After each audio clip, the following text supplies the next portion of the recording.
UP के उप मुख्यमंत्री केशव प्रसाद मौर्य का आगमन आज कौशाम्बी में हुआ। इस दौरान केशव मौर्य ने जिले के अधिकारियों के साथ समीक्षा बैठक किया। उप मुख्यमंत्री ने मीडिया से रूबरू होते हुए कहा कि पंचायत राज के निर्देशक को सस्पेंड किया है।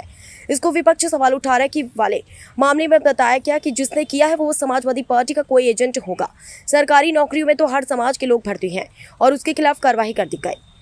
और हमारी सरकार सबका साथ सबका विकास प्रियंका गांधी के बयान जज तय नहीं करेंगे कौन सच्चा है के बयान पर पलटवार करते हुए कहा कि राहुल गांधी या प्रियंका वाड्रा या सोनिया गांधी जी ये गांधी खानदान का इस देश का भला होते हुए देख ही नहीं सकता, गरीब का भला होते हुए ही नहीं देख सकता। अखिलेश का बयान बाढ़ पर पलटवार करते हुए कहा कि अखिलेश दूध पीते हुए बच्चे हैं जो इस तरह के सवाल करते हैं।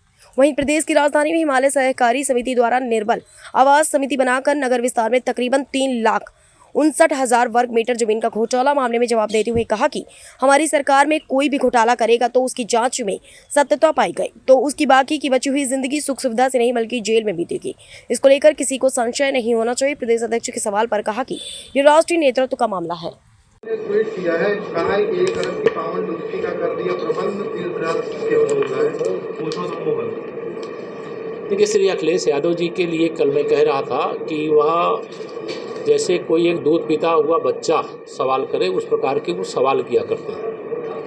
प्रयागराज या प्रदेश में या देश में कहीं पर भी यह बाढ़, भूकंप या जहाँ समुद्री क्षेत्र है वहाँ सुनामी या एक प्राकृतिक आपदा है और प्राकृतिक आपदा के लिए सरकार को जितने जरूरी प्रबंध समयबद्ध तरीके से करना चाहिए वो किए गए हैं और आगे भी अगर कोई ऐसी परेशानी आएगी तो वो किया जाएगा। लेकिन श्री अखिलेश यादव जी सत्ता वियोग में बौखलाए, विचलित और अनाप शनाप बातें करते हुए घूम रहे हैं। उनको इस प्रकार की बातें करने की जगह अगर उनके मन में तनिक भी प्रदेश की जनता के प्रति या बाढ़ पीड़ितों के प्रति भाव है तो उनकी सेवा में समय लगाएं। उनके पास चूँकि कार्यकर्ता सेवा करने वाले नहीं हैं, गुंडे, अपराधी, माफिया, दंगाई, भ्रष्टाचारी ही है, लेकिन बयानबाजी में वो वीरता दिखाते हैं, लेकिन बयान से कुछ नहीं होता है।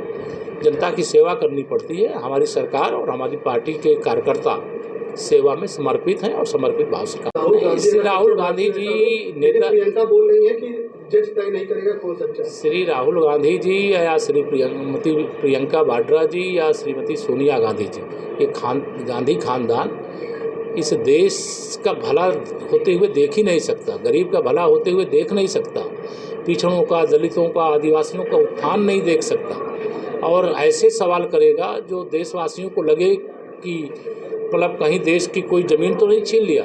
माननीय प्रधानमंत्री मोदी जी के नेतृत्व में भाजपा की अगुवाई वाली देश में सरकार है और देश की सेना इस समय दुनिया के सबसे शक्तिशाली सेना है।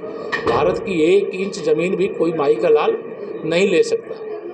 लेकिन जो सवाल इनको संसद में पूछना चाहिए, पूछे सवाल, उनको कोई सवाल है, सवाल पूछने से संसद तो रोकती नहीं है, लेकिन ये तो हंगामा समय काट दे।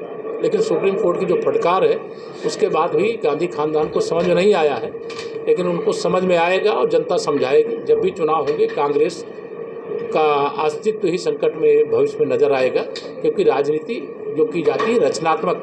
एक जाति और धर्म विशेष के खिलाफ कार्रवाई के लिए पंचायत राज विभाग ने आदेश जारी किया था, वो गलत है और जिसने जैसा आदेश जारी करते हुए कड़ा एतराज जताया और पंचायती राज संयुक्त निदेशक को सस्पेंड किया है। इसको लेकर विपक्ष लगातार सवाल उठा रहा है। नहीं, जिसने किया है वो कोई समाजवादी पार्टी का एजेंट टाइप का रहा होगा। सरकारी नौकरियों में तो भी सभा के समय के लोग भर्ती हैं और उसके खिलाफ कार्रवाई कर दी गई है। हमारी सरकार सबका साथ, सबका विकास, सबका विश्वास। Thank you sir. चेहरा कब तक उजागर होगा बता रहे लोग? ये राष्ट्रीय नेतृत्व का विषय है, ये प्रदेश की ओर से कोई नहीं बता सकता है और भारतीय जनता पार्टी यानी भाजपा, नया भारत है तो नई भाजपा है और भाजपा का नया नेतृत्व, जो भी निर्णय होगा उसको जब होगा तो आप लोगों को जानकारी